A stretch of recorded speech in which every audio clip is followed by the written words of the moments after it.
العليم الحكيم رب اشرح لي صدري ويسر لي أمري واحلل عقدة من لساني يفقه قولي لا إله إلا أنت سبحانك إني كنت من الظالمين اللهم ارزقنا يا ربي فهم النبيين وحفظ المرسلين وإلهام الملائكة المقربين في عافيات يا أرحم الراحمين اللهم افتح علينا حكمتك وانشر علينا من خزائن رحمتك يا أرحم الراحمين حسبنا الله ونعم الوكيل نعم المولى ونعم النصير ولا حول ولا قوة إلا بالله العلي العظيم وصلى الله على سيدنا محمد المختار وآله أطهار أصحاب الأخيار وسلم تسليما كثيرا سبحان ربك رب العزة عما يصفون وسلام على المرسلين والحمد لله رب العالمين آمين آمين يا رب العالمين. Alhamdulillah, selamat kita bertemu semula dalam pengajian kita pada malam ni. Hari ini kita akan pergi ke Madinah. Tapi sebelum pergi Madinah, kita mesti mula daripada Mekah. Jadi kita sudah lakukan tawaf wada' atau wida'.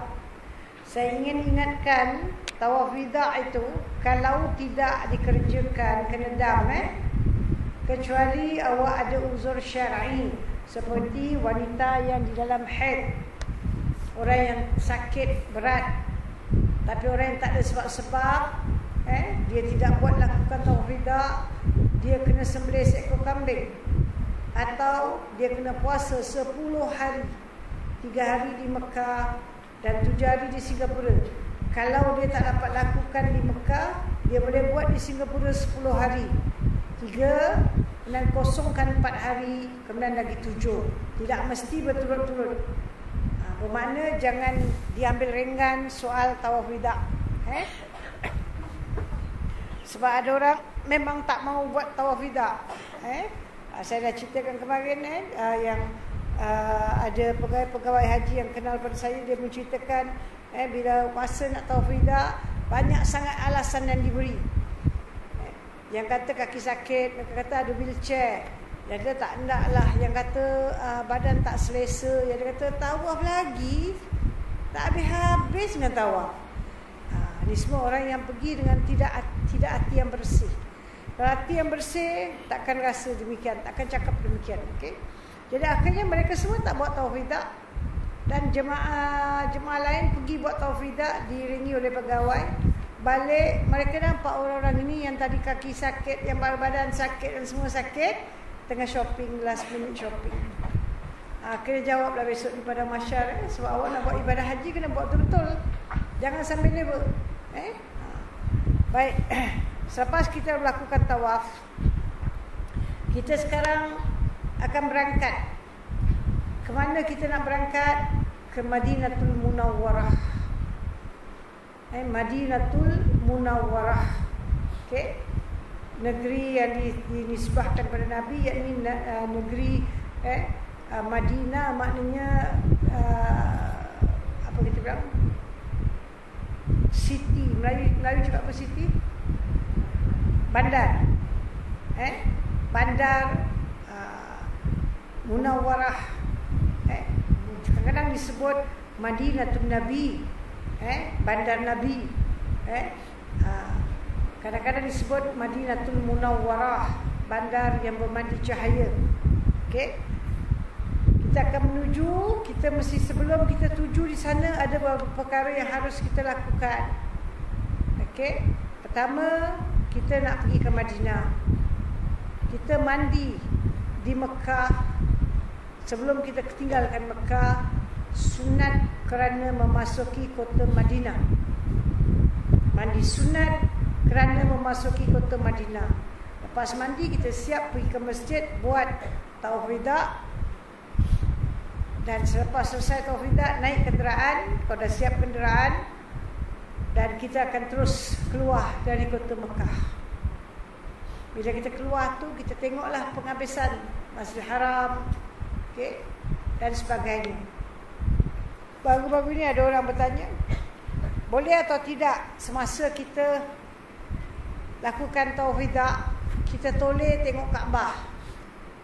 Boleh, tak salah. Jangan jalan ghostan sudah. Jalan ghostan khurafat. Jalan tengok Kaabah boleh. Bila dah ada dalam kenderaan, tengok masjid. Okey. Bila masjid sudah tak nampak, kita tidak lagi pandang ke belakang untuk tengok masjid. Kita sekarang sudah dalam perjalanan menuju ke Madinatul Munawwarah. Kita mesti pergi dengan penuh keikhlasan, dengan penuh tawaduk, yang kita dipilih oleh Allah Subhanahu wa taala untuk berjumpa dengan Nabi akhir zaman. Okay. Bukan sembarang orang yang dapat pergi. So kalau kita nak pergi tu, disuruh kita mandi dulu, mental kita prepare betul-betul kita nak pergi Madinah. Nak jumpa apa di Madinah? Pertama, kita nak ziarah makam Masjid Rasulullah dan ziarah makam Rasulullah sallallahu alaihi wasallam. Yang dalam makam Rasulullah ini terkuburnya Rasulullah sallallahu alaihi wasallam. Kita akan pergi ke masjid itu. Apakah semua orang dapat peluang pergi ke sana? Tak. Hanya orang pilihan. Dalam orang pilihan pula Allah memilih lagi. Sebab kebanyakan orang-orang pergi tidak ada adab. Dia terlupa dengan siapa dia menghadap. Okey. Sebab kita kadang-kadang terbiasalah kan. Kadang kita lihat kita bukan bersifat halim. Halim maknanya orang bersifat dengan sopan. Ada adab kesopanan. Orang ni tak ada kesopanan. Kita tengok kalau kita adik-beradik kadang cakap kasar. Kita dengan abang kakak kita, adik kita cakap bahasa kita tak bagus. Kemudian dengan mak bapak, yang ada dengan mak bapak pun kesat dan kasar. Kita dengan mak bapak dah tak ada beradab. Kalau orang dulu adabnya banyak, orang sekarang makin hari makin pudar.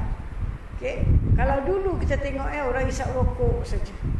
Kalau bukan saja bapak dia, siapa pun abang dia datang pun dia akan padamkan rokok. Orang sekarang kadang-kadang dia duduk depan orang tua pun isap rokok, tak ada kira orang tu suka dia ke isap rokok atau tak suka. Tak usah nak kata orang lebih tua, kita duduk satu kumpulan semua kawan isap rokok. Sedangkan kita tahu kawan kita ni dia tak boleh tahan apa rokok. Kalau awak isap depan dia, dia akan nafasnya sesak. Seorang kalau semput, awak isap rokok depan dia, nafasnya sesak. Tak tahan dia. Okay? Jadi kalau orang beradab, dia nak isap, tapi dia tak menyusahkan orang lain kan. Dia tak isap depan orang-orang yang tak suka, yang tak boleh kena rokok, yang tak isap rokok. Itu satu adab. Kita dengan kawan tak beradab, kita dengan apa tak beradab, kita dengan saudara mara tak beradab, kita dengan guru tak beradab, kita dengan banyak tempat kita kurang adab. So bila sampai kepada Rasulullah sallallahu alaihi wasallam, kadang-kadang setengah daripada kita terbawa-bawa. Dia tak fikir ini ialah bukan guru, lebih pada guru, bukan mak, bukan bapa, lebih pada ni semua dia Rasulullah. So pergi ke Mekah ni mesti ada adab dari awal hingga akhir. Dan pergi Madinah lebih lagi kita beradab. Saat di Madinah ada jasad Rasulullah sallallahu alaihi wasallam. Okey. So apa yang kita nak buat? First adab tadi saya terangkan. Mandi di hotel awak sebelum keluar dari Mekah dengan niat saja aku mandi sunat kerana hendak memasuki kota Madinah. Okey. Nanti nak jumpa Rasulullah, mandi lagi. Okay.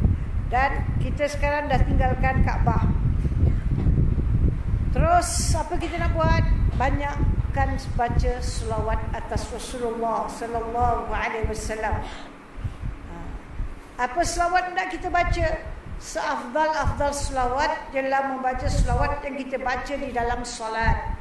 Allahumma salli ala sayyidina Muhammad hingga fil alamin innaka hamidum majid. Ini selawat nombor 1. Tak ada selawat lebih utama daripada ini.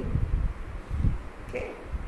Kalau kita rasa ini panjang, kita ambil pendek. Allahumma salli ala sayyidina Muhammad wa ala ali sayyidina Muhammad atau ala alihi wa sahbihi wa sallim pun boleh. Okey. Ini nak dibaca sebanyak mungkin, semampu mungkin dalam perjalanan. Sebab kita sekarang nak pergi jumpa dengan Rasulullah sallallahu alaihi wasallam, dan kita baca selawat. Apa asal nak baca selawat? Allah firman dalam Al-Quran, innallaha wa malaikatahu yusalluna 'alan nabi. Sesungguhnya Allah dan para malaikat berselawat atas nabi ini. Ya ayyuhallazina amanu sallu 'alaihi wa sallimu taslima. Allahumma salli ala sayyidina Muhammad wa ala alihi wa sahbihi wa sallim. Bila kita dengar seruan macam gini, kalau kita tak baca selawat atas Nabi, termasuklah kita golongan orang yang bakhil. Tadi saya baca, orang baca selawat tak? Mesti baca bila orang kata ya ayyuhallazina amanu, wahai sekalian orang yang beriman, sallu alaihi wa sallimu taslima. Allahumma salli ala sayyidina Muhammad wa ala alihi wa sahbihi wa sallim. Allah berkata, Allah dan para malaikat berselawat atas Nabi ini.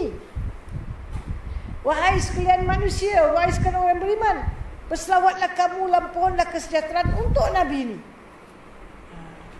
Allah sendiri berselawat dengan Nabi Muhammad sallallahu alaihi wasallam untuk menunjukkan kehebatan, kedudukan, martabat Nabi kita Muhammad sallallahu alaihi wasallam. Okey. Membaca selawat atas Rasulullah ini banyak kelebihannya, terlalu banyak. Banyak sangat hadis menerangkan tentang kelebihan membaca selawat atas Nabi Muhammad sallallahu alaihi wasallam.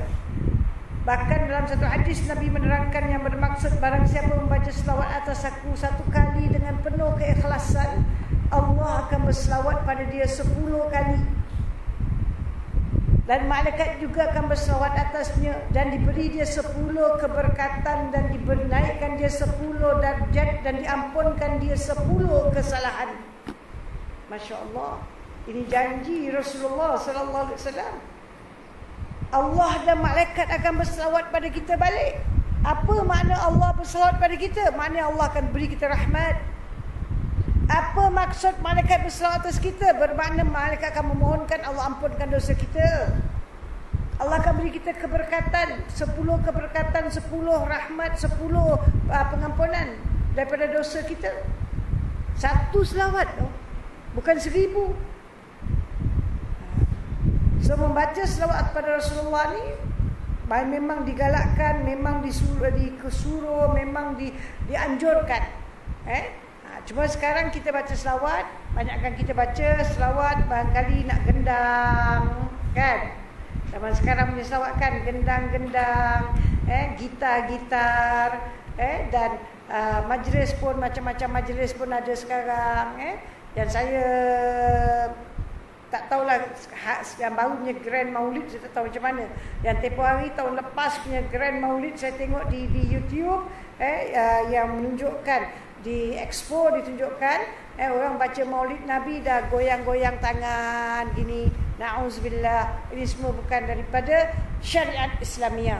Baca selawat dianjurkan, besar pahala.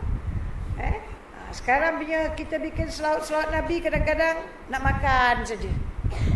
Kita semua nak makan. Asal ada majlis Maulid Nabi, makan. Sedangkan banyak orang tak makan di dalam dunia ni. Kita habis duit pada perkara-perkara yang kurang bermanfaat. Banyak perkara boleh dibuat dengan wang-wang tu. Okay? So kita membaca selawat tak mesti in a group, tak mesti dalam majlis, tak mesti apa. Setiap hari kita paksa diri kita membaca selawat atas Nabi kita Muhammad sallallahu alaihi wasallam. Kalau hari Jumaat kita doublekan bacaan kita, lebihkan. Dan di antara kelebihan keutamaan orang berselawat atas Nabi Muhammad sallallahu alaihi wasallam ialah Nabi akan mensyafaatkan dia di hari kiamat. Tapi kita kena buat kerana Allah. Bermakna kadang-kadang orang pergi majlis zikir, pergi sedap kerana bunyi-bunyi kendang yang hebat-hebat, tak yang punya orang ni baca, kumpulan baca. Tapi bila dah balik daripada majlis maulid, kita tanya diri kita sendiri, ada tak kita sambung bacaan selawat atas Nabi ni terus sampai hari ni? Hari-hari terus selawat? Kita dah pergi majlis selawat Nabi, balik selawat tak? Kalau tidak, bermakna awak bukan pergi majlis maulid Nabi, awak cuma nak dengar gendang-gendang. Okey, ada orang dia tak pernah pergi majlis maulid Nabi, tapi dia tak pernah tinggalkan selawat atas Rasulullah sallallahu alaihi wasallam. Ini yang kita harus ambil berhati-hati di akhir zaman. Banyak orang terpedaya dengan rhythm music dan rhythm dia. Alunan-alunan muzik yang dibawa dalam nasyid, dalam selawat, dalam itu, dalam ini. Orang-orang yang ahli ibadat betul-betul dia kurang, dia tak suka pada perkara ini. Okey, baik, berhati-hati. Baik. Kemudian saya nak terangkan sikit tentang kelebihan kita pergi ziarah Rasulullah sallallahu alaihi wasallam. Okey. Siapa dia yang kita nak ziarah? Nabi kita Muhammad sallallahu alaihi wasallam. Di pintu-pintu tiang-tiang syurga semua nama Allah dan nama Rasul bersama-sama. Allah mengangkat darjat Nabi Muhammad, di setiap sebutan nama Allah ada nama Nabi Muhammad sallallahu alaihi wasallam. Tak ada nabi lain di pintu syurga melainkan nama Nabi Muhammad sallallahu alaihi wasallam.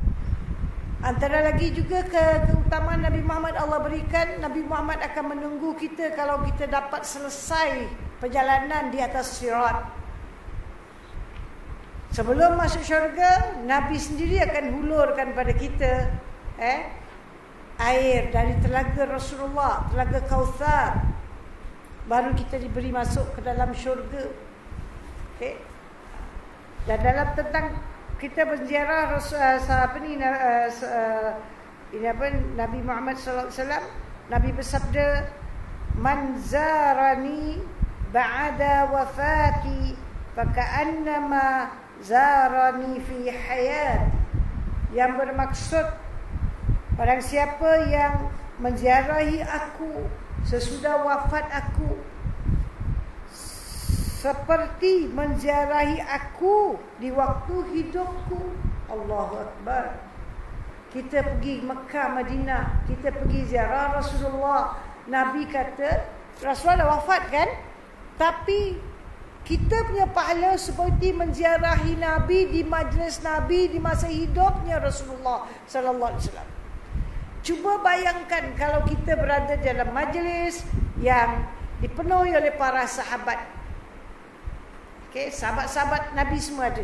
Sayyidina Umar, Abu Bakar, Uthman, Ali, semua ramai ada. Dan kita pula dapat hadir di majlis itu. Kalau kita lelaki, kita dapat duduk dengan sahabat. Kalau kita perempuan, kita duduk di belakang. Bertuah tak kita? Beruntung tak kita dapat pergi ke majlis Rasulullah sallallahu alaihi wasallam? Dan bila kita berada di sana, kita bagaimana kita akan tahu adab-adab ni? Kita baca sejarah Nabi sahabat-sahabat. Mereka kalau duduk di depan Rasulullah sallallahu alaihi wasallam sangat beradab sopan. Mereka tidak bergerak kanan dan kiri, mereka tidak berbual sesama sendiri. Mereka sangat hormat pada Rasulullah sallallahu alaihi wasallam. Itu satu adab. So kalau kita pergi ke Madinah, Nabi kata orang yang ziarah aku sesudah wafat aku seperti ziarah aku di masa hidup. So kalau kita masih hidup di zaman Nabi, kita nak pergi ziarah Nabi, bagaimana keadaan kita? Kalau kita orang lelaki lah kita cakap. Okay. Orang lelaki nak ziarah Nabi. Dia boleh ziarah Nabi 24 jam. Kita Masjid Nabawi dibuka 24 jam dibuka 24 jam. Namun bagi perempuan, kita nak ziarah Nabi ada time. Setiap hari dari jam 7, kadang-kadang 7 suku, kadang-kadang 7.10 sampai dia kata pukul 11. Actually tak sampai pukul 11. Pukul 10 dia dah mulai tutup. Sampai kat dalam tu dia kasihlah ziarah sampai pukul 11, tu dia suruh keluar. Okay. Kemudian lepas Zuhur antara jam 2 sampai 3. Kemudian lepas isyak sampai jam 11 malam. Itu waktu ziarah orang perempuan. Orang lelaki dia senantiasa boleh ziarah. Sebab ada bahagian di buku memang tempat lelaki yang tak pernah lagi orang perempuan dapat masuk lagi tempat tu. Jadi orang lelaki ni dia nak masuk ke masjid. Kita lelaki dan perempuan nak masuk ke masjid tu dengan penuh tawaduk, dengan penuh rasa rendah diri, rasa bersyukur pada Allah. Allah pilih kita untuk masuk ke bahagian maqam Rasulullah sallallahu alaihi wasallam. Dan nanti kita akan bincang peraturan-peraturan dia lah, macam mana masuk, macam apa orang nak buat dan sebagainya. Cuma kita bilang lelaki perempuan masuk dengan penuh tawaduk. Okay? So Nabi mengatakan kalau kita ziarah Nabi semasa hidup, kita tentu tidak bertolak-tolak, kan? Kita tentu tidak berkasar dengan orang. Sebab kita nak menghadap Nabi, kan? Kita nak menghadap Nabi. Kadang-kadang kita dah pergi, dah tunggu tak dapat juga masuk. Walaupun kita dah dekat, tak dapat masuk, keluar sajalah. Hari ini bukan bahagian kita untuk ziarah barangkali. Terutama orang perempuan, awak dah tunggulah daripada subuh tak balik. Orang ni beratur tempat perempuan dia bagi-bagikan. Dia akan mereka akan bawa spanduk, Saudia. Mana orang Arab Saudi kena kumpul tempat. Turkiya. Turkiya punya bendera, punya spanduk. Lepas tu nanti dia panggil Pakistan lah, Malaysia lah, Indonesia lah dipanggil. Kita kena ikut kita punya bendera. Kita boleh masuk under bendera Malaysia. Singapura tak ada bendera. Dia tak kenal Singapura, dia kenal Malaysia. Indonesia, Malaysia. Kita ada kategori Malaysia lah. Okey. Jadi kita akan kena beratur sebab tempat orang perempuan terlindung, tertutup. Dia kena tunggu gate buka. Gate tak buka lepas melainkan pukul 7 ke atas. Bila gate buka, kadang-kadang gate belum buka, tapi ada special gate diberikan. Ada selalu yang akan dapat masuk dulu, yang akan diberi keutamaan. Bukan orang Singapura, bukan orang Malaysia, bukan orang mana-mana, orang Arab aja. Orang Arab masuk dulu. Tahun lepas diberi keutamaan orang Turki. Orang Turki masuk dulu. Kenapa? Sebab kerajaan Turki sponsor 1 bulan buka puasa untuk Masjidil Nabawi. 1 bulan dapat sponsor. So orang Turki masuk dulu. Dan kalau orang Arab ni dah masuk, pendek kata kita ni kena tunggulah. Lama tunggu. John take their own sweet time. Yang ada duduk tu nak duduk, nak sujud and doa tak berhenti-henti.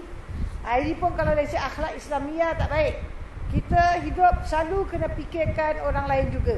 Tak boleh syok sendiri. Okay? Tapi mereka tak fikir. Jadi bila orang dia duduk lama sangat, grup lain masuk. Walaupun dikawal, akan lihat orang tanpa ramai, nak kawal tak terkawal. Tolak pergi, tolak balik. Ini perempuan tau, bukan lelaki saja. Tolak pergi, tolak balik. Kadang-kadang menderu mereka lari, macam-macam mereka buat. Kadang-kadang kita dah tunggu dah 3 jam, dah sampai dekat. Lagi sikit tu kita akan sampai. Tiba-tiba dari belakang kita digulung.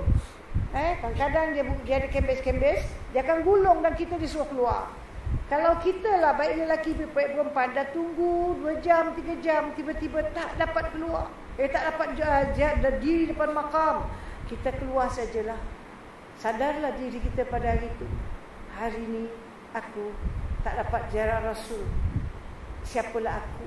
Aku belum layak diri depan Rasul. Kalau duduk betul-betul malu kita nak diri depan Rasul.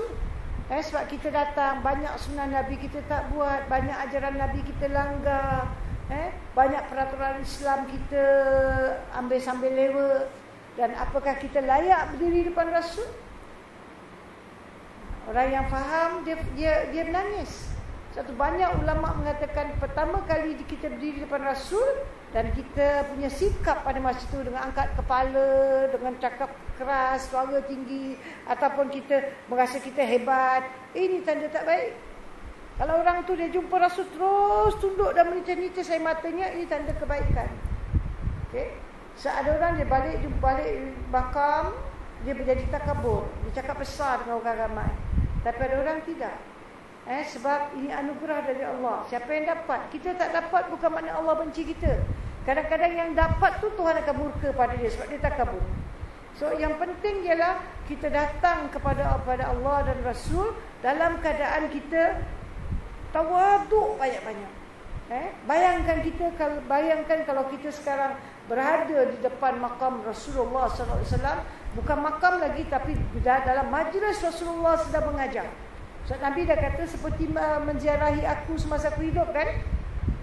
Satu bila kita nak ziarah Nabi semasa hidup, bagaimana akhlak Rasul sahabat-sahabat, mereka tak buat kocak-kacir, mereka tak bertolak-tolak, mereka tak buat kekasaran, mereka tak buat perkara-perkara yang boleh mungkin memalukan mereka di depan Rasulullah sallallahu alaihi wasallam.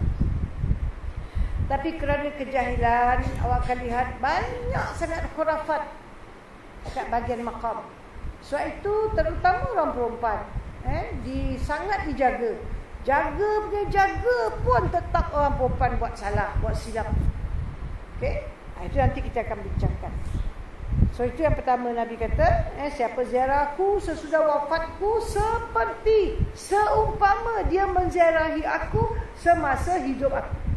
Okey? Kemudian hadis Nabi SAW bersabda lagi, barang siapa man hajja walam yazurni faqad jafan. Yakni kata Nabi, barang siapa barang siapa yang haji ke rumah itu, yakni Baitullah, dan tidak menziarahi aku, seolah-olah ia benci kepada aku. Ada orang tak mau ziarah Rasulullah, tak mau. Pada mereka, kenapa kita kena pergi kubur? Kita tak perlu pergi kubur. Sebab kita kan pergi depan kubur ni kan, kubur Nabi. Makam dalam Masjid kubur. So mereka tak mau ziarah. Boleh berkatakan hampir-hampir. Ni tahun dah 30 lebih tahun. Pada tahun Hijrah 1400 meletus kekacauan depan Kaabah. Kerana ada kumpulan yang tak suka cara pemerintahan kerajaan, yang nampak macam baik tapi actually menjejas rakyat. Jadi mereka buat pemberontakan. Cuma sayang, orang lain yang buat salah, orang lain yang jadi mangsa. Okay? Mereka menentang kerajaan, tapi mereka bunuh orang-orang jemaah haji. Okay? Mereka bawa masuk ke dalam Masjidil Haram, mayat, beberapa mayat. Mayat biasa dapat masuk, tak ada masalah. Kena bayar dan apa mereka buat, mereka masuk. Jadi orang ingat ni mayat, letak di depan Kaabah. Semua mayat. Orang-orang mereka ni semua dah kelilingkan ke tepi situ. Bila diberi arahan, mereka terus buka saja kain mayat tu, semua senapang.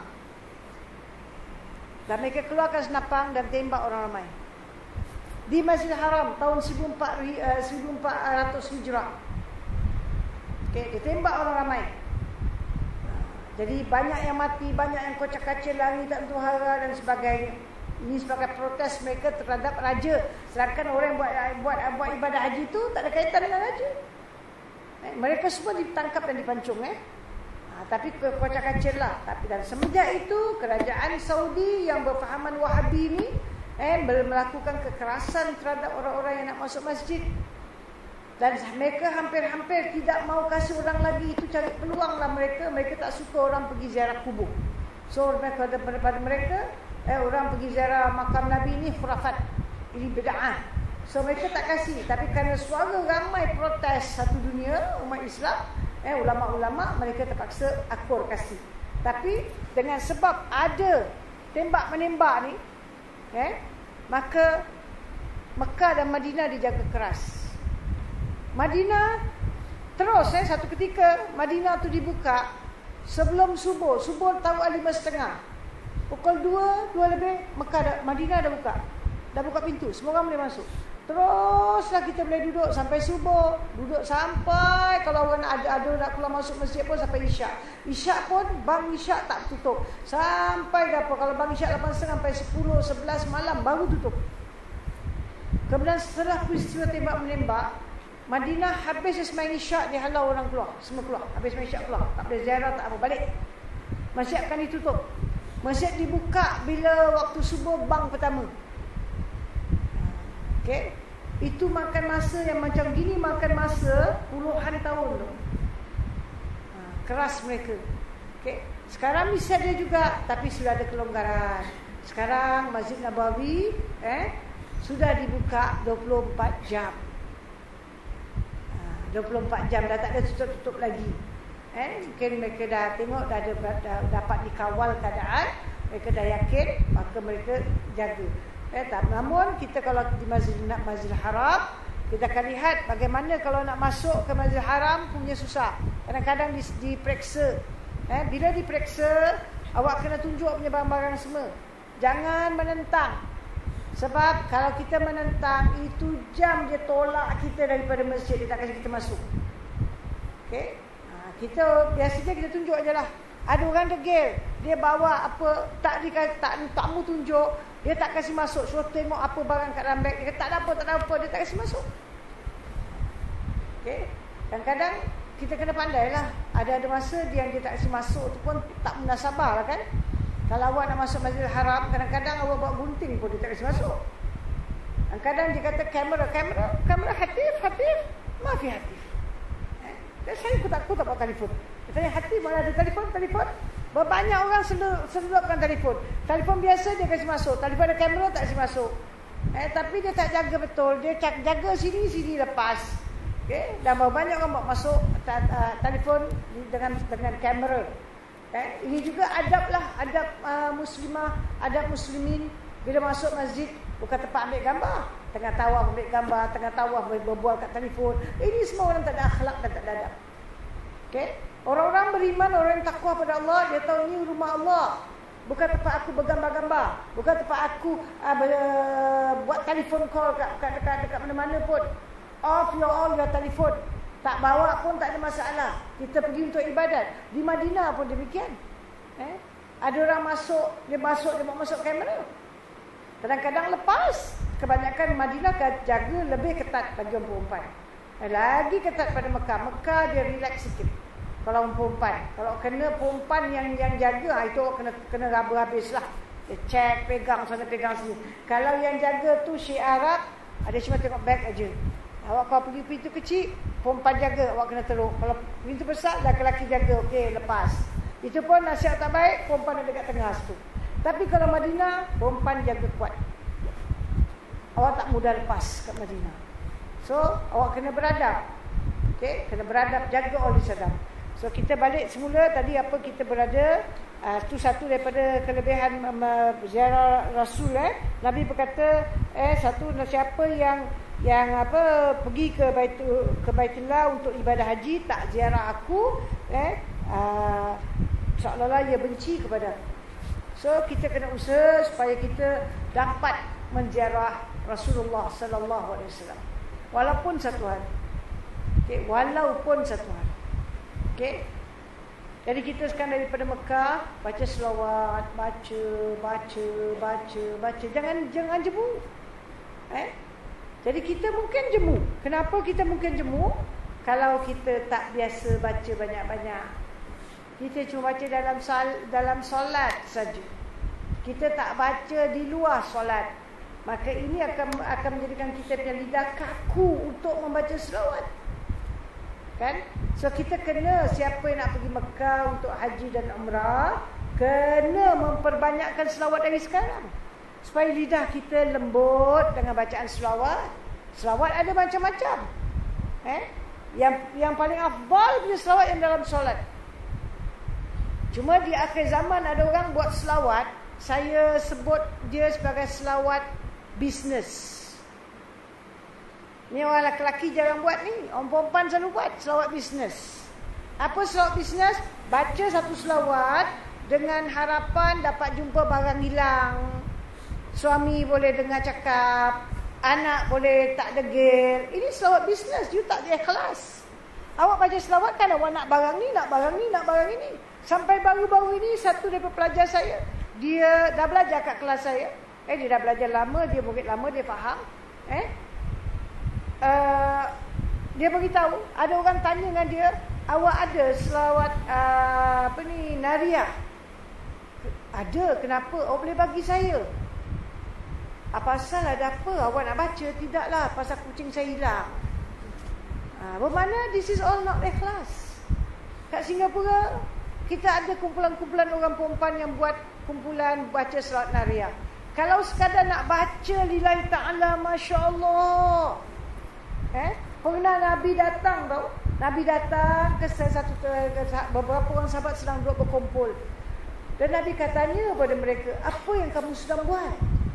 Dia kata, kami ni berkumpul Rasulullah hanya untuk berzikir, mengingati Allah.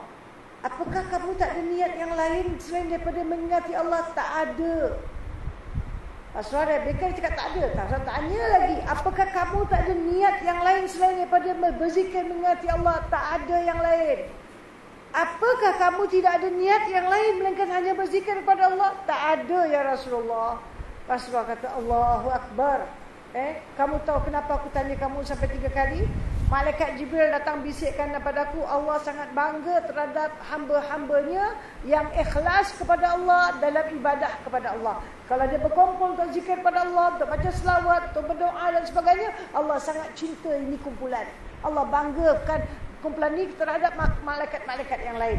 Bukan malaikat saja boleh memuji Allah. Tengok manusia yang penuh dengan hawa nafsu, yang baca ujian, mereka boleh berduduk dan berzikir, baca selawat, baca Quran dan sebagainya kerana Allah. So kita tak ada niat yang lain. Jangan sesekali buat selawat bisnes. Baca selawat kerana nak itu, baca selawat kerana nak ini, baca selawat kerana nak itu. Jadi bermakna kalau tak ada benda-benda ni, kita tak selawat. Faham tak? Sebab tu dari sekarang, bacalah selawat. Tak boleh baca banyak, baca sikit-sikit. Yang termampu, baca sikit-sikit. Jadikan dia amalan harian. Nak baca yang panjang, baca panjang. Baca pendek, baca pendek. Nak baca selawat macam-macam selawat. Tapi selawat ni kita mesti faham, disusun oleh para ulama. Kalau selawat yang kita baca dalam solat, itu yang Nabi ajarkan.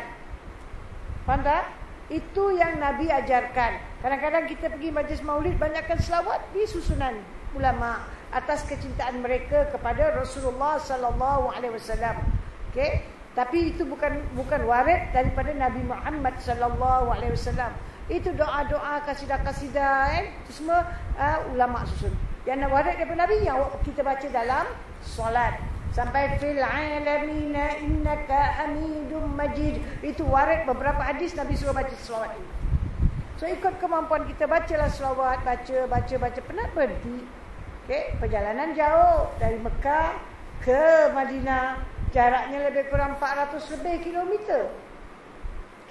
Mungkin dalam perjalanan awak mengantuk, tidurlah.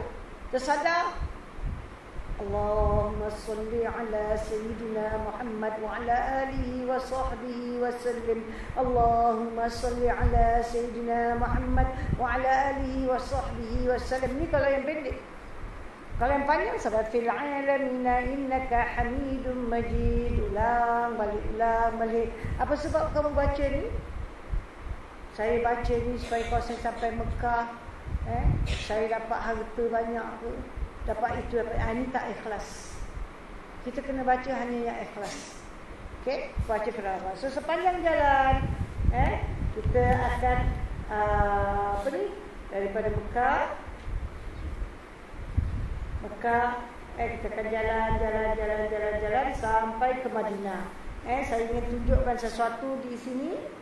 Al-Abwa' ni ialah tempat kuburnya ibu Rasulullah sallallahu alaihi wasallam.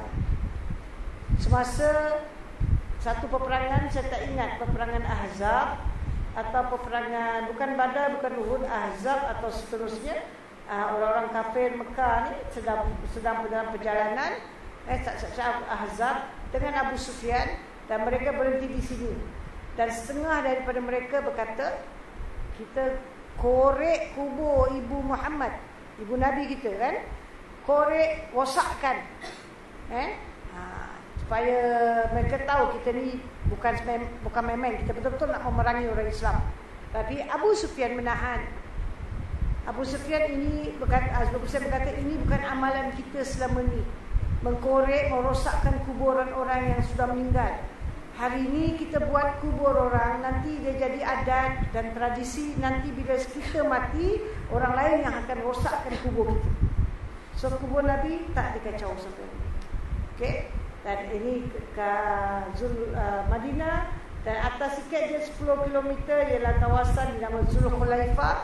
Kalau orang dari Madinah ni dia nak pergi ke Mekah untuk buat umrah atau buat haji, dia akan keluar dari Madinah, lepas 10 km dia akan jumpa kawasan ini, dan di sini mereka akan jatuhkan niat. Sebab ni Zulkhulaifah satu daripada miqat yang ditetapkan oleh Rasulullah sallallahu alaihi wasallam. So kita baca selawat, baca sampai kawasan diberitahu ini dah masuk Madinah dan nampak pohon-pohon kurma. Awak ada buku doa, buka buku doa, masuk kota Madinah, baca doa dan nampak pohon kurma. Jangan hayal sekarang, lebihkan selawat. Nanti kita akan masuk lagi, kita dah sampai kepada bahagian kota Madinah dan kita mungkin nampak Masjid Nabawi. Dan untuk kita yang belum tahu, Masjid Nabawi, di masjid itu ada kubah warna hijau. Warna itu daripada dulu dibikin warna hijau. Walaupun masjid sudah diextendkan begitu besar, panjang, tapi kubah hijau tu mesti ada. Di bawah kubah hijau itulah maqam Rasulullah sallallahu alaihi wasallam, jasad Rasulullah ada di situ. Okay. So kita bila nampak kubah hijau, lagi tambahkan selawat. Kalau awak kenal Nabi Muhammad sallallahu alaihi wasallam, selalu membaca sejarahnya. Awak tak pernah lihat Nabi Muhammad SAW, tapi selalu baca tentang peribadi Rasulullah SAW sebagai seorang Nabi dan Rasul, sebagai seorang suami, sebagai seorang bapa, sebagai sahabat, sebagai panglima dalam peperangan, sebagai hakim dalam perbicaraan. Kita baca sifat kehebatan, ketawaduk dan Nabi SAW ni, kita akan kagum. Kita tak boleh tak boleh berperangai macam gitu, jauh sekali. Banyak sifat-sifat Rasulullah yang sangat hebat, yang tak ada pada pembesar-pembesar, raja-raja yang lain. Subhanallah, hebat. Jadi bila awak selalu baca sejarah Nabi ni, awak bacalah berbaca-macam buku, baca pun tak habis, ada je. Macam-macam buku awak boleh baca, tapi tak habis. Ada saja cerita yang baru awak akan dapat. Dan bila kita baca, kita akan merasa kehebatan Nabi, kita akan rasa perasaan suka, mula suka dengan Nabi Muhammad SAW. Kemudian datang sayang, cinta pada Nabi. Bukan cinta antara kekasih dengan kekasih, cinta seorang umat terhadap Nabi, terhadap penghulu, terhadap pemimpin, yang terhadap manusia yang Allah berikan kelebihan daripada semua Rasul, yang dia memimpin kita daripada kegelapan kepada cahaya. Terutama kita orang perempuan. Di zaman Rasulullah, perempuan tak ada nilai, tak ada harga. Perempuan adalah barang yang boleh dijual, dibeli, ditukar, ganti tuan. Okay? Kita tak ada harga, kita tak ada suara pun dalam apa hal. Perempuan tak ada nilai. Bahkan zaman itu sebahagian orang-orang Arab memandang orang perempuan begitu hina. Kalau mereka ada isteri, isteri mereka tu ada perempuan bila mereka hidupkan dan mereka berkahwin. Bila kahwin, perempuan ini melahirkan anak perempuan, merah padam muka dia, marah.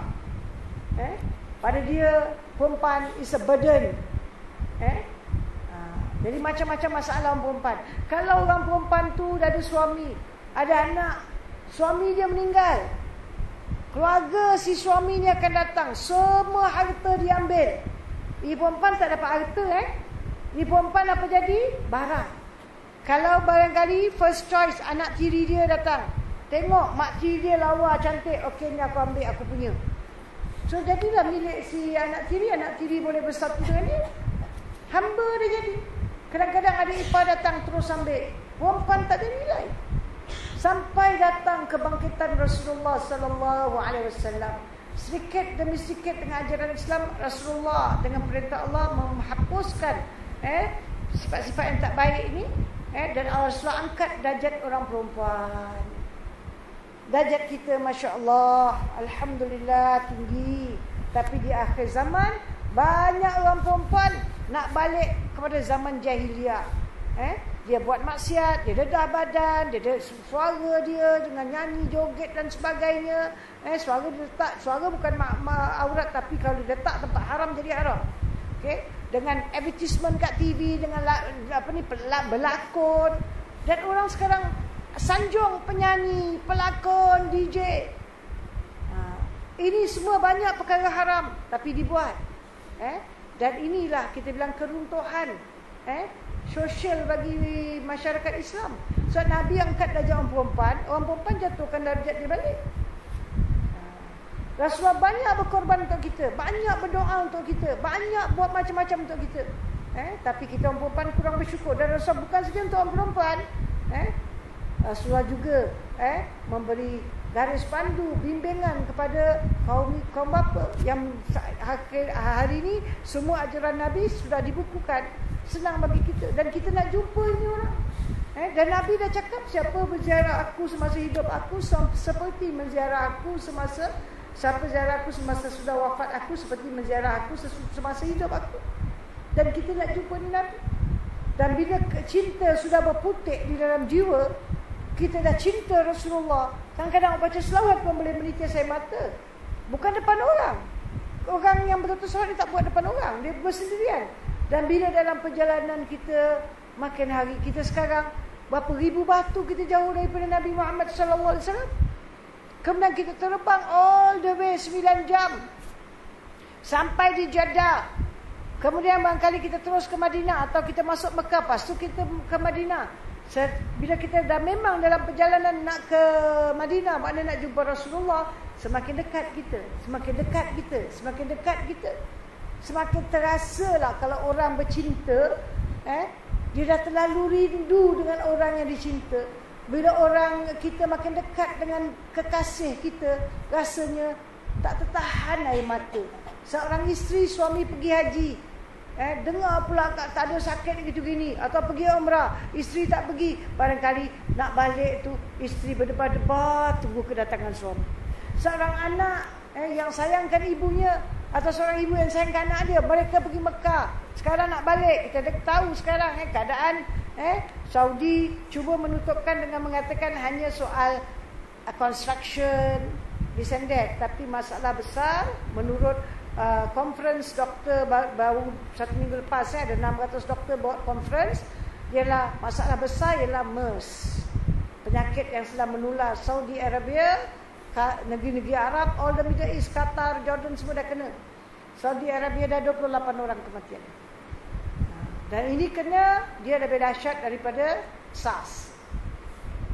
Jadi kita pun berdebar-debarlah, selamatlah mak aku balik, selamatlah anak aku balik, selamatlah suami balik. Bila rasa kau terbang dah landed aja, tulis kat kita punya airport punya itu kan, kaca TV dia landed, mungkin menitis air mata, selamatlah, alhamdulillah, dah selamat dah, kapal terbang dah mendarat. Keluar saja peluklah kita, menangislah kita. Kenapa? Kita sayang kan? Sayang pada orang ni, suami ke, anak ke, isteri ke, ibu ke, bapa ke. Begitulah orang yang nak pergi jumpa Rasulullah sallallahu alaihi wasallam, makin dekat makin berdebar. Air mata kadang-kadang tak dapat ditahan lagi. Air mata berjurai-jurai jatuh, menangis-nangis. Kenapa? Aku dah sampai dekat dengan kekasih Allah, kekasih aku, Nabi aku dah sampai dekat. Belum lagi masuk hotel dah menitis-nitis air mata. Okay? Rasa tak sabar nak pergi masjid, tak sabar nak jumpa Rasulullah sallallahu alaihi wasallam. Tapi saya dah cakap, ini hanya awak akan perolehi bila awak cintakan Nabi. Cintakan Nabi, banyakkan selawat atas Nabi, ikut sunnah-sunnah Nabi, ikut ajaran Nabi Muhammad. Kecintaan tu akan masuk dalam hati kita, insya-Allah. Okey. So kita dah sampai, kita pun dibawa sampai kita ke hotel. Sampai hotel, barang kita kasih masuk. Kita tak terus meluru pergi ke masjid, tak meluru pergi ke masjid. Sebaliknya kita disuruh bersihkan diri, mandi. Mandi apa pula? Mandi sunat kerana nak menziarahi Rasulullah SAW. Dan memakai pakaian yang kita bawa yang terbaik. Apa pakaian yang terbaik awak bawa? Ada orang, dia bila packing keluar dari Singapura, ini baju kita nak keluar rumah, ini baju kita kat dalam tiba umrah, nak pergi masjid, pulang balik masjid. Ini baju dia kata, aku balik time nak pakai. Makna dia balik time mesti baju lawa, mesti baju special. Okay? Tapi bagi orang yang faham, baju yang terbaik, yang paling bagus ialah baju bila dia ziarah Rasulullah SAW. Dia mandi, bersihkan diri dia semua. Bagi orang perempuan, dia pakailah pakaian, jangan jarang, jangan ketat, jangan yang fancy-fancy, yang terbaik. Dan dia tidak pakai minyak atar. Tak, haram pakai minyak atar. Boleh pakai dalam rumah ni, nak pergi masjid, banyak lelaki akan hidu bau minyak atar. Tapi bagi lelaki, dia pakailah pakaian yang dia bawa yang terbaik. Apa yang awak dah terbaik, awak beli. Dia kata, saya kat Mekah, saya beli baju jubah yang kain dia lembut sekali. Ingat balik nak pakai. Pakai ni nak jumpa Rasulullah. Lagi apa awak beli? Saya beli Hegel. Hegel tu kan yang kain, yang tali yang ikat atas kepala. Awak tahu asal-usul tali tu? Asal-usul tali tu, orang-orang Arab ni kan suka pelihara unta. Okay? So, bila unta ni ada degil sikit, kadang-kadang suruh duduk tak nak duduk. Tapi kalau dia dah duduk, kadang-kadang dia ikat tali kaki dia, jadi dia duduk betul. Kalau baru-baru punya unta, so tali tu dia kat mana, dia tahu kat kepala dia. Kalau dia tak ikat kat unta, tali unta tu dia ikat kat kepala dia. Itu tali unta. Itu asal dia. Itu tali unta. Orang Badui masih buat sampai hari ni. Cuma bila dah sekarang dah zaman moden, dia bikin bagus-bagus, bukan daripada tali unta lah kan, cantik-cantik. So semua Arab-Arab pakai lah. Dia namanya Hegel kan. Apa ni, orang lelaki dia beli betul, pakailah tu. Dia beli apalah baju dia siap untuk yang cantik, yang bagus, dia pakai. Saya dah bilang, kalau sekiranya awak orang Melayu, awak kata saya tak pandai nak pakai jubah-jubah, macam tak kena. Saya nak pakai baju kurung Melayu, saya bawa kain samping, boleh? Nak pakai keris sekali kan, tanjak pun boleh. No problem. Yang terbaik lah. Okay? Apa yang pakaian yang terbaik awak pakai? Orang perempuan tutup aurat betul dengan sempurna. Orang lelaki sunat pakai minyak atar. Jadi belilah minyak atar yang baik. Jangan beli minyak atar orang cium macam nak pingsan. Mabuk macam apa, kita cium dia punya bau, ya Allah, macam nak pingsan. Minyak atar apa dia pakai? Yang murah macam gitu, macam nak pingsan. Pada saya lah, saya tak tahan kalau minyak atar tu nanti bau dia macam semacamnya pekat kan. Jadi kita tengok, kita cium pun macam mabuk. Tapi ada minyak atar yang memang baik. Seperti minyak atar daripada ambar, daripada kasturi, minyak atar daripada gaharu. Ini memang sedap, tetapi duitnya pun sedaplah keluar. Mahal, tapi baunya cukup sedap. So lelaki-lelaki pakai minyak atar. Okay, so sekarang kita sudah nak keluar, nak ziarah Rasulullah. Nanti kita akan terangkan. Saya nak bacakan lagi beberapa hadis tentang ziarah dulu. Nabi bersabda, man zarani wajabat lahu syafa'ati, yang bermaksud barang siapa yang ziarah kuburku, wajiblah ia mendapat syafaatku. Masya Allah. Jadi maknanya semua orang yang ziarah kubur Nabi akan dapat syafaat Nabi, insya Allah. Kalau dia beriman, dia mati dalam iman. Ini important. Bukan kata mana awak pergi Mekah, awak mesti ahli syurga, belum tahu. Awak pergi Madinah, awak mesti dapat syafaat Nabi di pada mahsyar, belum tahu. Ada orang pergi Mekah balik, buat cerita, buat perangai tak senonoh. Yang lelaki pergi Thailand, pergi Batam. Ada. Okay. Ada orang perempuan pergi Mekah balik, tudung pun tak pakai. Dia pakai tudung hanya kat Mekah saja. Balik Mekah dia buang tudung dia. Bermakna ini orang, kita tak tahulah akhir hayat dia nanti macam mana. Sebab kita akan hidup, mati bagaimana kita hidup. Kalau kita hidup taat pada Allah dan Rasul, selalu berzikir, selalu sebut nama dia, buat apa-apa pun kita buat lillahi ta'ala, insya-Allah jangan bimbang. Kita akan mati sebagai orang Islam. Allah dah kata, ya ayyuhallazina amanu taqullaha haqqa tuqatih wa la tamutunna illa wa antum muslimun. Wahai sekalian orang-orang yang beriman, takutlah kamu kepada Allah dengan sebenar-benar takut. Jangan kamu mati melainkan kamu beragama Islam. Siapa dapat jamin yang dia akan mati beragama Islam? InsyaAllah orang beriman berani. Sebab selama hidup dia tak syirik pada Allah. Jangan sesekali rosak akidah. Dia ikut sunnah Nabi. Dia tak sebarang-sebarangan buat amalan. Amalan tu mesti datang daripada Rasulullah SAW.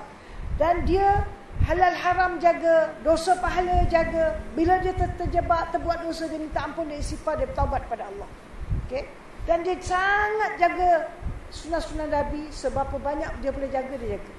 Kita di akhir zaman dah banyak tinggalkan sunnah Nabi. Dalam soal makan, soal nak masuk bilik air pun, kadang masuk bilik air kalang kabut tak baca doa. Nabi baca.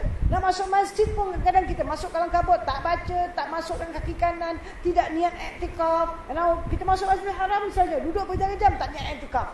Tak baca doa masuk masjid. Ada doa. Sepatutnya orang beriman seperti kita semua ni dah memanglah kat tepi bibir doa-doa tu semua. So ini semua banyak kita dah lalaikan. Kita take for granted banyak perkara. Okay? So bila orang itu dia pergi ziarah makam Nabi, dia beriman, taat pada Allah dan Rasul sampai akhir hayat dia. Dia mati dalam redha Allah, dalam keimanan. InsyaAllah orang ini akan dapat syafaat Rasulullah di padang mahsyar. Tapi kalau orang tu pergi haji, balik haji, back to square one, tak pakai tudung, cakap bohong, mengumpat, menghina orang, okay? Sekarang orang perempuan lah terutama dia suka, dia ada kumpulan-kumpulan suka pergi high tea, low tea, kan, pergi lunch sana, lunch ini kita punya kumpulan, macam-macam lah. So ini yang boleh merosakkan kita kalau kita tak betul-betul bawa. Okay? So makna kita mesti mati dalam iman. Satu hadis yang lain Nabi bersabda yang bermaksud, barang siapa yang ziarah aku kerana tujuan benar-benar ziarah kepada aku, maka tetaplah ia mendapat syafaat. 2 kali Nabi terangkan. Benar-benar kita ikhlas menziarah Rasul. Okay? InsyaAllah akan dapat kelebihan itu. Barang siapa, kata Nabi, menziarahi kuburku, jadilah aku saksi di hari kiamat. Dan barang siapa mati di salah satu tanah haram, Allah Ta'ala akan bangkitkannya di padang mahsyar bersama-sama orang-orang yang selamat dan aman. Kalau kita mati di salah satu tanah haram, Mekah atau Madinah, ini orang mati dalam iman. Boleh ke mati tak beriman di Mekah, di Madinah? Boleh. Ada orang jumpa Nabi sendiri, Abu Jahal, Abu Lahab. Lihat tak wajah Nabi? Hidup tak di zaman Nabi? Tapi ahli neraka. Ini Rasulullah selalu refer orang yang beriman, mati dalam beriman, dia mati di Mekah atau Madinah, Masya Allah, rezeki dia lah ahli syurga lah dia. Kalau orang itu pergi Mekah, tapi dia syirik pada Allah. Macam mana syirik pada Allah Ta'ala? Okay? Barangkali yang ada pergi nak cari jin toyol, kan? Dia ada amalan-amalan dia untuk cari jin. So dia pergi Mekah bukan nak buat ibadat, nak cari jin. Ada orang pergi Mekah buat perkara-perkara yang tak ada dalam Islam. Misalnya di depan Kaabah, dia tarik waktu lengang, dia tuliskan nama dia ke depan Kaabah. Tak ada pen, tak ada apalah, dengan jari dia je. Nama dia Kamaria, Qaf Mim Ra Ya Ha. Dia tulis. Siapa dia kata ini akan menyebabkan Kaabah ni akan panggil kita lagi. Kaabah panggil kita, syirik lah. Syirik kita tak sebab Kaabah. Okay? Walaupun awak pergi di sana buat amalan syirik, habis. Kita tak boleh buat satu pun amalan syirik. Awak nak beli cincin, ada orang lelaki pula suka cincin kan, pantang tengok cincin. Dia boleh duduk dekat orang jual cincin batu akik ni berjam-jam. Beribu-ribu dia boleh beli. Kadang-kadang batu akik dia beli kat Singapura 1,500, 700. Belum cincin dia lagi, batu aja. Dekat Mekah, berapa sen? 1 rial, 40 sen. Kat sini dia jual 40, 400. Awak orang kalau lelaki duduk rajin, dia pilih-pilih batu, dia akan dapat batu macam batu. And it's so murah, 1 rial. 1 rial. Awak boleh beli macam-macam batu. Kat Singapura dia beli mahal-mahal. So nanti awak ada orang dia pergi sana, dia nak beli ini batu bagus. Ini batu bagi rezeki. Ini batu nanti kalau ada malapetaka nak datang, dia akan gelap sekejap. So awak syirik walaupun awak pergi Mekah Madinah, awak buat perkara amalan-amalan yang tak betul. So kita kena jaga. Nabi sabda lagi yang bermaksud, barang siapa yang berselawat di hadapan makamku, ada para malaikat yang akan menyampaikan selawatnya kepadaku, dan Allah Ta'ala akan menguruskan segala urusannya, dan aku jadi saksi di atasnya. Berdiri di depan makam Rasulullah dan beri selawat daripada hati kita. Kita beri selawat, doa, minta doa pada Allah, beri rahmat, keberkatan, kesejahteraan ke atas Nabi kita Muhammad sallallahu alaihi wasallam. Bukan kita minta dengan Nabi Muhammad sesuatu. Ini kena jaga. Dan kita nak tanya jugalah, kenapa kita nak selawat atas Nabi? Kenapa kita selawat atas Nabi Muhammad sallallahu alaihi wasallam? Allah dah selawat atas Nabi. Kenapa kita disuruh selawat? Nabi sangat harap ke kita doakan Nabi? Kesian Nabi mesti kita doakan dia. Kalau kita semua tak doakan Nabi Muhammad, tak ada orang nak doakan ke? Allah dan malaikat doa. Tak perlu kita punya doa. Okey? Tapi kenapa kita doa pada Nabi? Kenapa saya tok cawan saya kat sini? Sudah sebab kan? Awak ni sekarang cawan saya ni ada air. Saya tuang lagi air. Tuang. Bila dah penuh, apa jadi? Saya tuang juga, apa jadi? Turun ke bawah kan? Kat bawah yang penuh kan? Nabi Muhammad sallallahu alaihi wasallam tidak sangat menunggu-nunggu kita punya selawat, kita punya doa. Allah ada selawat atas Nabi, malaikat ada selawat atas Nabi, dah lebih pada cukup. Kalau malaikat tak selawat pun tak apa. Allah sendiri berselawat atas Nabi Muhammad sallallahu alaihi wasallam. Tapi bila kita baca selawat atas Nabi, selawat itu ibarat air yang jatuh balik ke piring. Ikan cawan dan piring. Jadi siapa yang penuh sekarang? Piring. Air kat cawan ni tak perlu lagi air, dia dah cukup.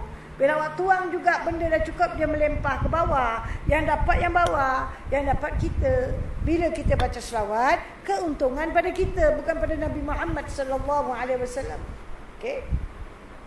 Dalam satu hadis Nabi sallallahu alaihi wasallam, Nabi bersabda yang bermaksud, barang siapa haji Islam, ziarah akan makamku. Haji Islam makna haji pertama kalilah, haji dan umrah. Dan dia ziarah akan makamku, mana haji di Mekah, ziarah makam Nabi di Madinah. Berjihad fi sabilillah. Ini kita tak ada sekarang. Ada. Sekarang banyak jihad. Kalau zaman dulu berjihad dengan mengangkat pedang, tombak dan sebagainya. Zaman sekarang juga jihad. Jihad kita apa? Jihad menentang hawa nafsu. Kita banyak menurut hawa nafsu. Banyak perkara kita lakukan yang bertentangan dengan ajaran Islam sekali-sekali. Sama sekali bertentangan, tapi kita terus lakukan. Dan ini semua perkara kita semua akan terlibat. Kita semua ada terlibat dan akan menjawab. Percampuran lelaki dan perempuan. Kita ada anak gadis kita berjalan dengan lelaki bukan mahram. Anak lelaki kita bawa balik perempuan bukan mahram. Okay? Orang bertunang dah boleh berjalan, belum kahwin, gambar dah datang pelamin. So macam-macam perkara haram berlaku. Dan ini perkara percampuran pada saya, bukan saja orang tu saya terlibat, tapi mana-mana masjid dan organisasi yang menganjurkan ini tanpa menjaga perbatasan juga terlibat, dan semua akan tertarik besok di akhirat. Okey. Badan kecil, badan besar, siapa kita tak peduli. Kalau ini perkara tak diberhentikan sebab sudah berleluasa, ini orang bertunang datang ke masjid, ini rumah Allah. Oh, kita manusia sekarang dah tak hormat lagi rumah Allah. Rumah Allah, rumah ibadat dijadikan macam tempat maksiat. Orang bertunang-tunang dengan tak bertudung, tak berapa. Dan sekarang belajar khusus rumah tangga duduk dengan tunang semua. Tak boleh duduk lain-lain, duduk sebelah. Lagi haram. Ini semua nak kena jaga. Ini yang kita kena jihad sekarang. Nak lawan. Kadang-kadang kita satu orang aja nak lawan atau dua orang nak lawan. Orang lain semua tak kisah. Alah, tak bolehlah terlampau sangat. Tak bolehlah rigid sangat. Tak bolehlah strict sangat. Ini Nabi bersabda kita kena jihad. Lawan perkara haram. Okay? Kita kalau ada anak pun, sebelah laki-laki nak kata takkan tak boleh ajak jalan. Semua orang pun boleh. Kita bilang boleh jalan. Tak ada masalah. Nak jalan hari-hari pun boleh. Nak tidur pun boleh. Nikah dulu. Tak nikah jangan jalan. Bukan hak awak lagi. Habis nanti cakap itu dia marah, dia putuskan tunang. Tu putus-putuslah. Orang macam gini tak harus buat baik kepada saya. Sebab apa? Belum kahwin dah dia buat jahat. Dia ajak anak kita jalan. Jahat dah tu. Jahat dari segi mata manusia lah. Dari segi Allah. Di pandangan Allah subhanahu wa ta'ala. Orang ni menentang ajaran Islam. Orang ni menentang ajaran Rasulullah sallallahu alaihi wasallam. Okay? So kita kena jaga all this. Banyaklah kalau sebut-sebut jihad. Dan Nabi yang terakhir Nabi kata dan solat di Masjidil Aqsa. So menunaikan haji, dia ziarah Rasul, dia jihad fisabilillah, dan dia solat di Masjidil Aqsa. Nescaya Allah tidak akan menyoalnya akan suatu soalan. Saya baca hadis ni, kemudian ada satu hamba Allah yang saya kenal, bercakap menepuk dada, dia bercakap dengan ramai orang, saya dah ada tempat dalam syurga. Sebab Nabi tak bohong apa? Betul lah dia cakap Nabi tak bohong kan? Nabi tak bohong. Nabi kata siapa dah pergi haji, dah pergi Madinah, jihad fisabilillah, kita tak tahu macam dia pergi jihad, dan dia solat di Masjid Aqsa. Dia kata saya dah pergi 3 masjid. Maka apa kata Nabi? Nescaya Allah tidak akan menyoalnya satu soalan. Maknanya dia ahli syurga. Kalau dah macam gini, ujub, riak, takabur, tak tahu macam mana kita nak ceritakan yang lain kan? Awak punya amalan tak boleh cerita orang. Kita punya amalan bukan nak balik dabik dada bukan kita punya amalan kita rahsiakan pada Allah. Orang beriman jarang cerita amalan dia pada orang. Dia tak nak orang lihat dia luar biasa. Dia mau orang lihat dia macam biasa. Ingat, don't try to be extraordinary, be ordinary. Okay? So walaupun dah pergi berapa kali Mekah, Madinah, tapi kalau akhlak, iman, akidah kita rosaklah. Okay? Dan Nabi sabda lagi, barang siapa yang bermaksud dari Anas bin Malik bahawa Nabi sallallahu alaihi wasallam bersabda, yang bermaksud barang siapa yang ikhlas di dalam ziarahnya pada aku di Madinah, nanti di hari kiamat aku akan menjadi pelindungnya. Jadi kita mudah-mudahan Nabi dapat beri kita syafaat, Nabi dapat menolong kita dengan syarat kita boleh pergi Madinah, kita ikhlas. Kita buat hanya mencari redha Allah. Ini kekasih Allah, Nabi kita ziarah dia kerana Allah. Dengan sebab itu kita kena jaga peraturan. So kita dah mandi, dah pakai baju bersih yang terbaik, kita nak keluar sekarang. Hati kita kena tengok dulu. Bagaimana rasa hati kita ni? Apakah kita akan balik ni bercerita dengan bermegah-megah, aku pergi kau makam Nabi tu gini, nakal Nabi gitu gini, aku rasa bertua, untungnya aku rasa aku beruntung dapat pergi makam Nabi. Pergi aja makam, kalau tak ikut ajaran Nabi buat apa? Kan? Jangan rasa begitu punya hebat, tapi rasa tawaduk, rendah diri pada Allah. Ya Allah, aku orang yang banyak buat kesalahan, kesilapan. Aku banyak kelemahan ya Allah.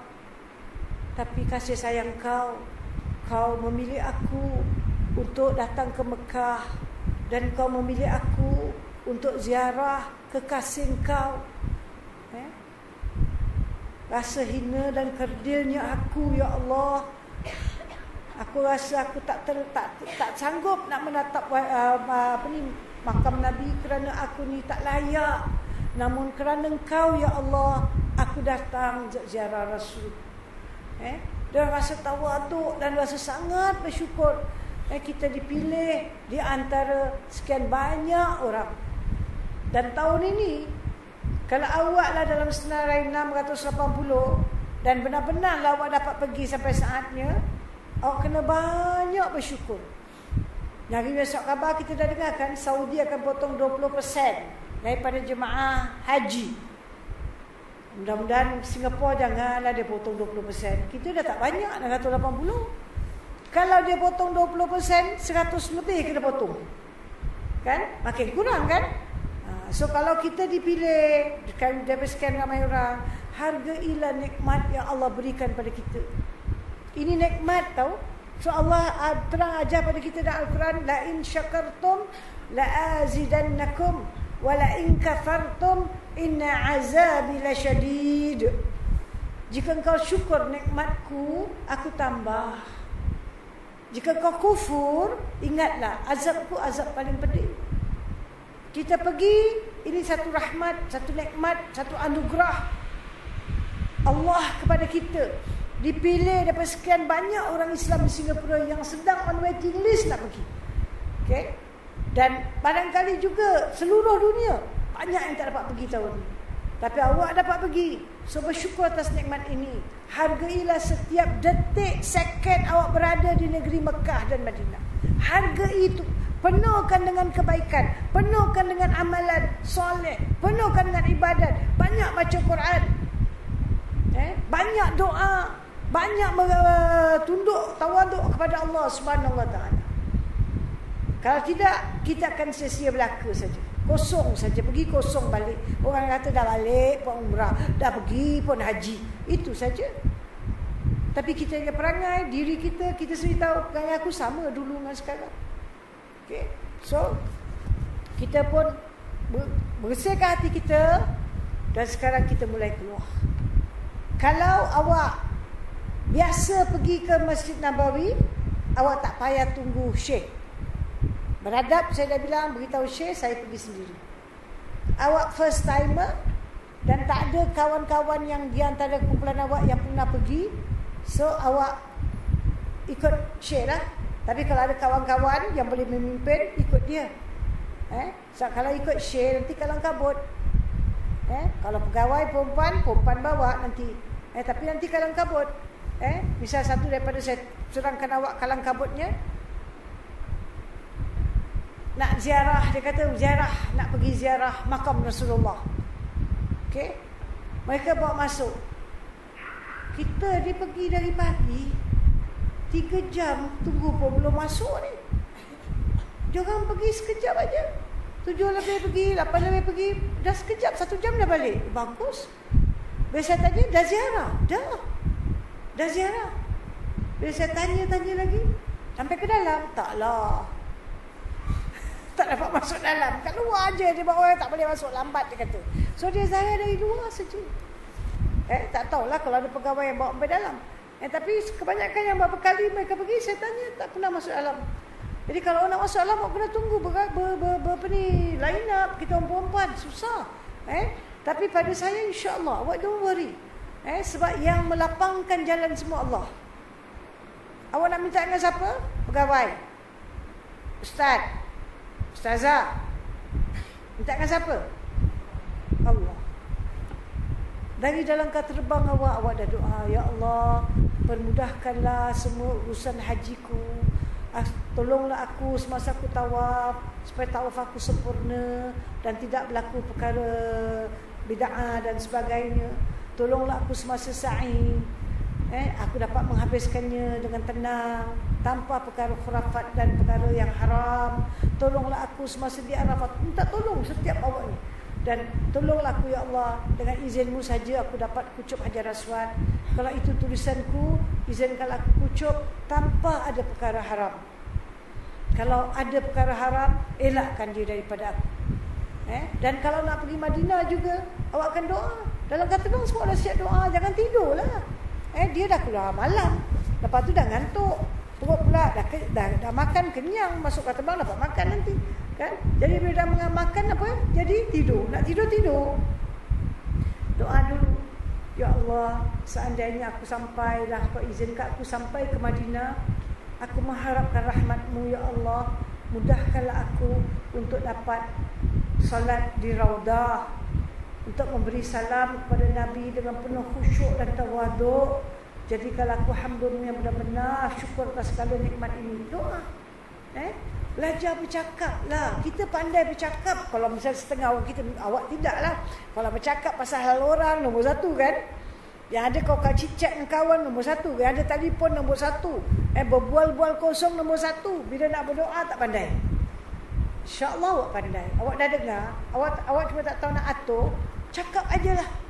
Tonggang langgam pun Tuhan faham. Okay? Dari hati, lubuk hati awak sendiri. InsyaAllah boleh. So sekarang kita mulai keluar daripada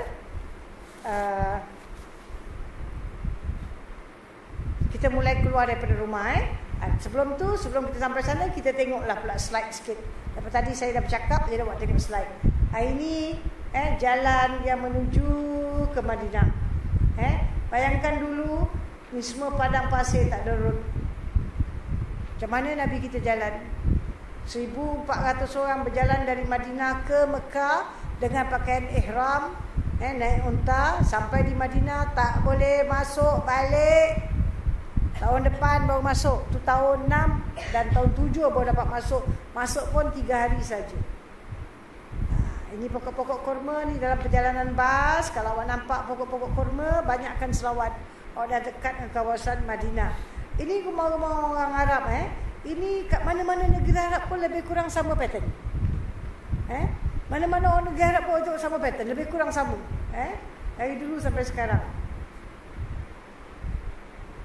Ini gambar lama. Nanti kita akan terangkanlah kat mana Uhud dan Masjid Quba dan Baqi. Kita akan terangkan. Ini saya tadi dah terang kepada awak. Ini semua dalam tulisan yang nombor 1. Sunat membaca selawat kepada Rasulullah SAW semasa dalam perjalanan ke Madinah.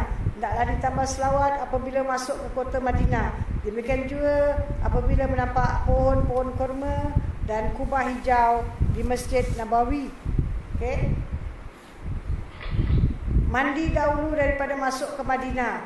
Kerana nak nak masuk Madinah, kita mandi. Jika tidak dapat, hendaklah mandi dahulu sebelum masuk ke Masjid Nabi untuk ziarah. Kalau katalah dari Mekah, awak tak dapat mandi, awak terus masuk ke Madinah. Okey, sampai ke Madinah, sebelum ziarah Nabi mesti mandi. Seelok-eloknya mandi 1 kali kat Madinah, dekat Mekah, dengan niat saja aku mandi kerana nak ziarah Madinah. Nak mandi di Mekah kerana nak ziarah Rasulullah. Okey, mandi dekat hotel Madinah kerana nak ziarah Rasulullah. Kemaskan diri, pakai pakaian terbaik yang kamu miliki daripada sekalian pakaian kamu.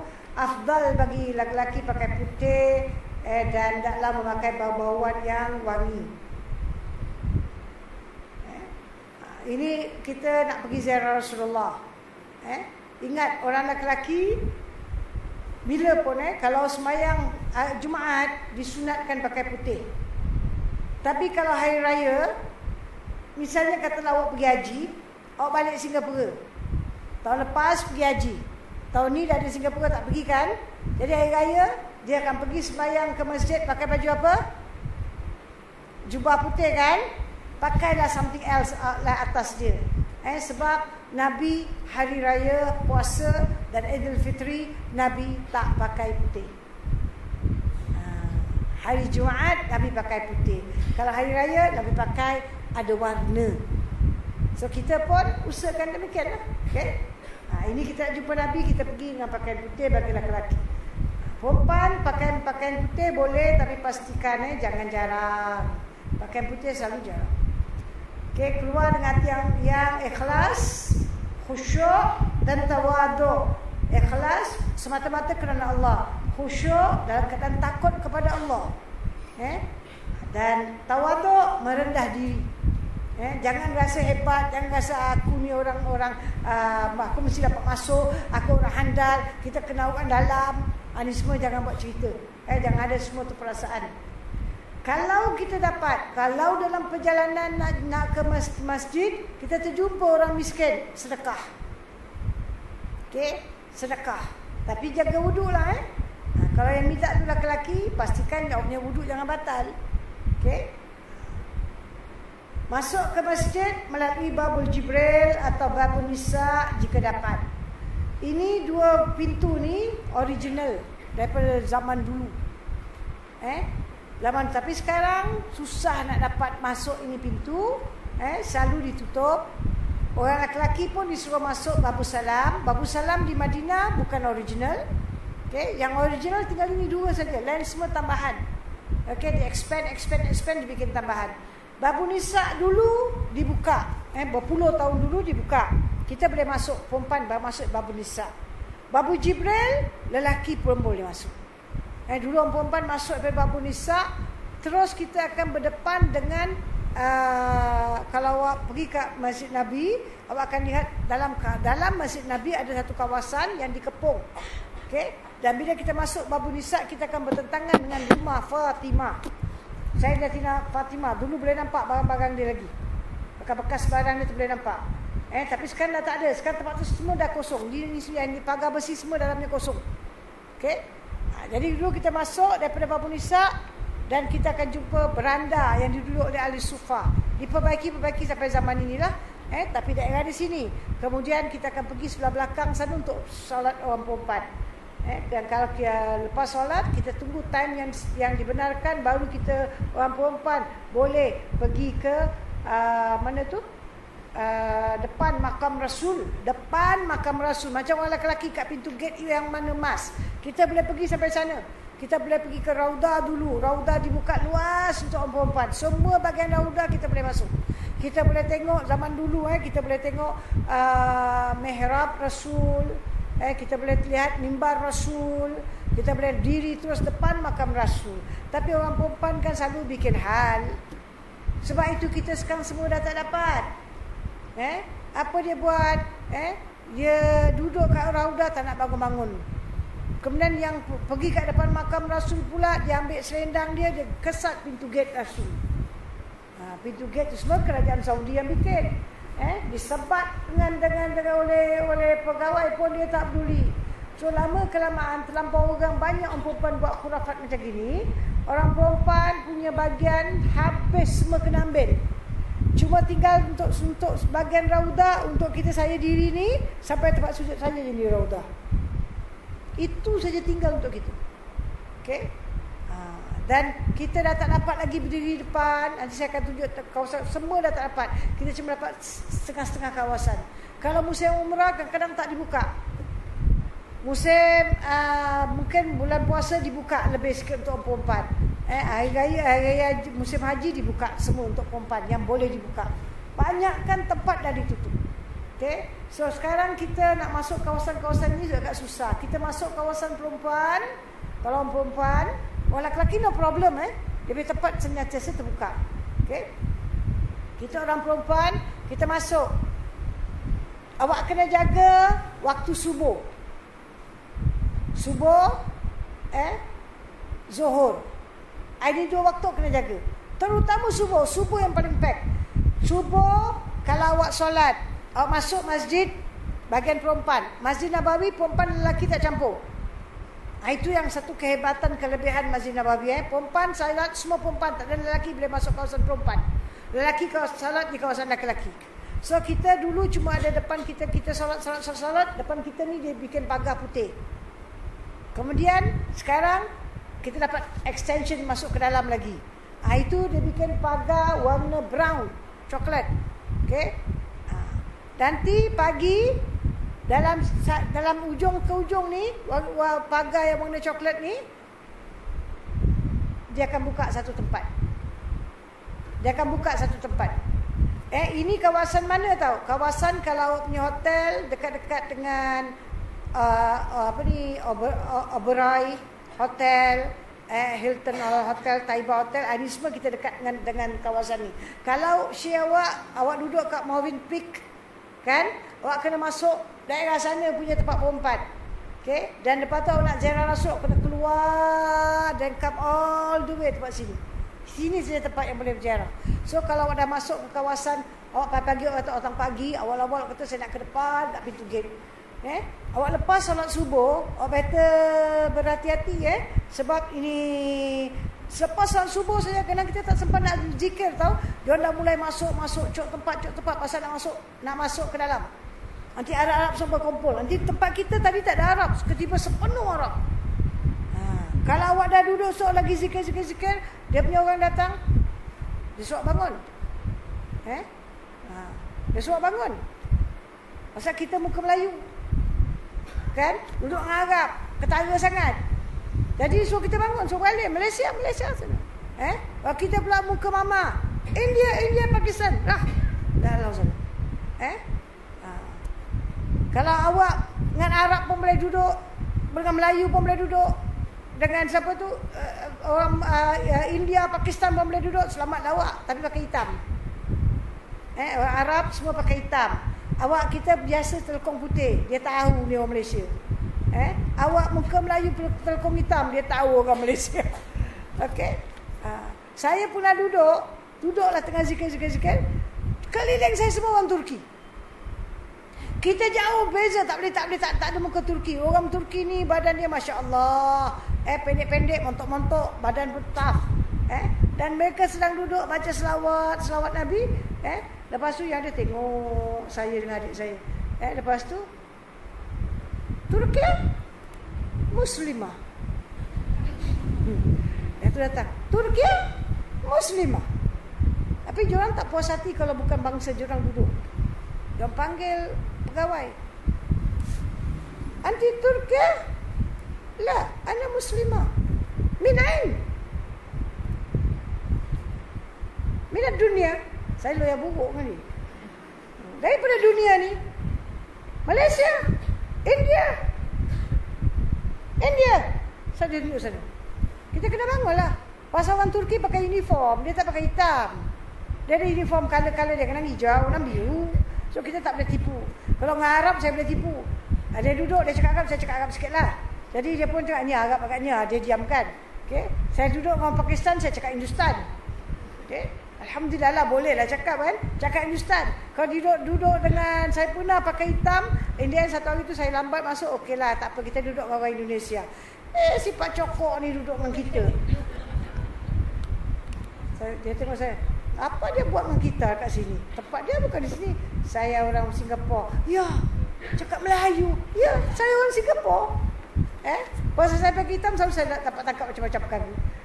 Jadi mereka satu. Kadang orang kita depan saya orang Singapura, pasal dia pakai bag travel agent Singapura. Dia pakai pants, dia pakai blouse, jarang masuk masjid dengan tudung konton. Dia keluar dari masjid. Mungkin tadi salat dia pakai telekung lah. Dia keluar dari masjid, dia jalan. Baju dia jarang. Saya bilang, Assalamualaikum. Dia jawab, Waalaikumsalam. Agak dia ingat ni agak mana ke, Pakistan mana yang cakap dengan aku. Assalamualaikum salam. Saya cakap, awak dari Singapura? Dia tengok muka saya. Saya dari Singapura. Balik lekas ya. Baju awak jarang. Ini Masjidil Haram. Baju awak jarang sekali. Awak faham saya cakap bila saya cakap baju jarang? Ini orang Singapura pergi dengan pants, dengan pakai blouse tangan panjang, tapi jarang sekali. Jadi kesianlah kalau pergi buat perkara ni semua orang rugi tau. Bukan rugi, jangan terpedayalah pakai pakaian sempurna. Jangan sesekali pakai telekung dengan seluar panjang Tolong sikit. Salat awak tak sah. Tak sah terus. Tapi orang sekarang dia tak boleh terima. Dia tak ikut cara Islam punya pakaian. Awak nak pakai apa pakai, tapi bila nak ibadat jangan rosakkan ibadat. Okey? So kena jaga. So kita kalau kita kat sana, kita masuk, kita tunggu pintu-pintu yang dibenarkan kita masuk. Bila masuk, nak masuk ke ziarah Rasul orang perempuan, selalu orang perempuan kita masuk, dia berlari. Berlari-lari, jogging, fast walking, dia buat gitu. Ini semua bukan kata perempuan, laki-laki pun. Kalau masuk masjid, bukan Masjidil Haram, Masjid Istiqamah, imam saya takbir Allahu Akbar, dah start solat, awak baru angkat wudu, awak masuk, awak pun jalan cepat-cepat, sangat makruh. Kita tak dimakruhkan berlari-lari anak, jogging, jalan cepat dalam masjid. Walaupun bukan kita di Masjidil Haram, di mana-mana masjid dalam dunia, kita kena masuk masjid jalan dengan tenang macam kita selalu jalan. Sampai ke tempat sembahyang, berapa rakaat dapat dengan imam, dapat berapa rakaat tak dapat, sambung. Okey. Ini semua ada adab dalam masjid. Okey. Dalam masjid awak solat, awak kena rapat-rapatkan saf. Kalau kat Mekah memang rapat, kalau kat Singapura dia ingat seorang satu sajadah. Kita itu tempat taruh sajadah kapan dia letak tu hanya untuk kita awak nak sujud selesa, bukan satu orang satu sajadah. Kita solat mesti bau kanan, bau kiri, kanan kiri kita mesti rapat. Okey. Ini semua kita kena jagalah. So kita orang perempuan tolong berhati-hati. Bila awak berada di sana, awak tengah nak zikir, orang dah nak menziarah, mereka dah berpuak-puak, dah bertolak-tolak. Kita memang tak nak ziarah pagi tu, angkat kaki pergi belakang. Okey. Kalau awak rasa memang awak tak nak ziarah pagi ni, awak mungkin nak ziarah petang. Okey. Ataupun awak rasa saya tak nak ziarah, nak tunggu kumpulan ni, tidak. Saya akan zikir kasih habis dan saya akan balik sarapan dan saya masuk balik. Masuk balik. Boleh? Masuk balik pasal pintu masih terbuka. 2 jam dah tak ada packing banyak sangat. Orang tak pack sana, pack tak ada. Awak boleh masuk dah, awak cari mana kumpulan awak, masuklah. Mana kumpulan saya, ingatlah orang Malaysia. Faham tak? Tapi awak nak buat macam saya pakai hitam, saya duduk, masuk sampai ke depan saya boleh pergi. Pandai-pandailah Pak duduk, doa lah pada Allah. Pakai hitam. Caranya pakai hitam. Pakai putih tak boleh. Okey, pakai putih dia tahu awak bukan orang Arab, bukan bangsa dia. Mungkin sekalian imbas dia tak perasan dia awak boleh dapat ke depan. Tapi mesti banyak doa. Apabila telah masuk, kerjakan solat tahiyatul masjid di Raudatul Syarif. Afdal dekat dengan mihrab Rasulullah.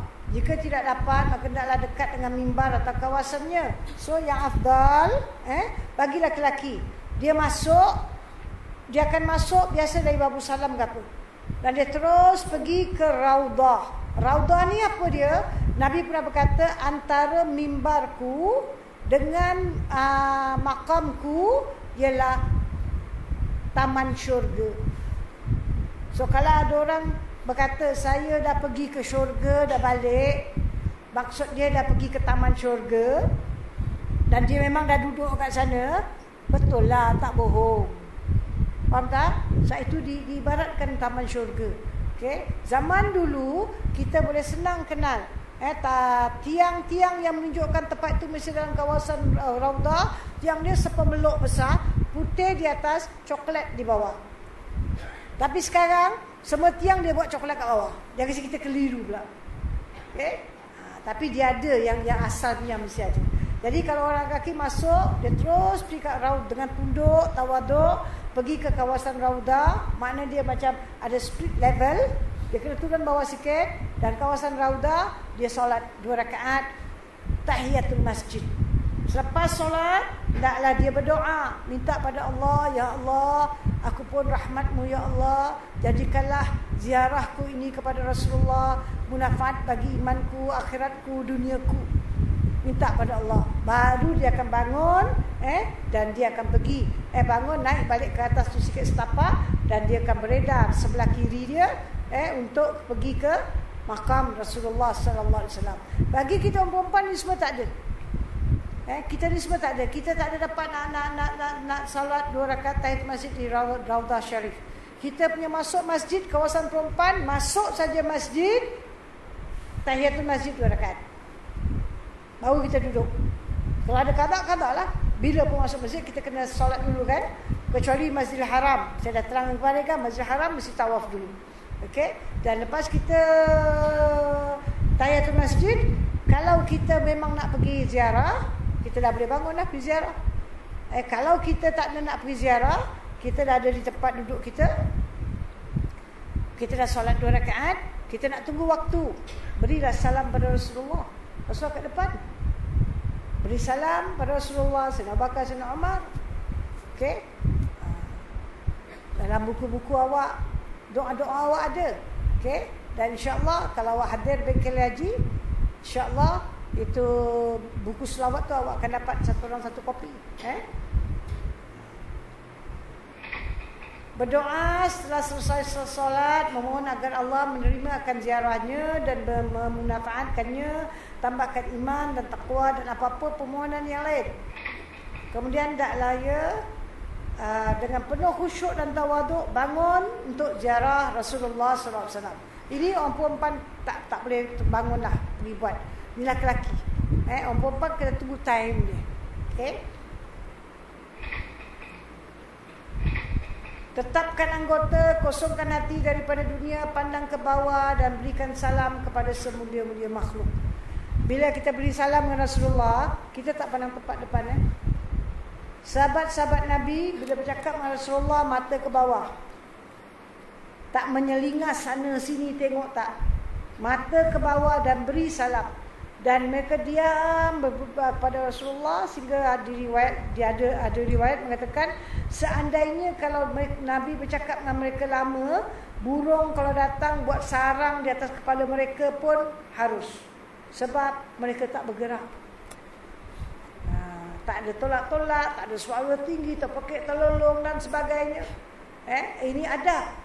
Tapi kerana keadaan manusia dah begitu ramai, dah begitu banyak, sekarang ada kurang sikit. Satu ketika apa dibuat? Pegawai-pegawai kita yang dari Singapura bawa jemaah haji, 3-4 orang akan kepung jemaah.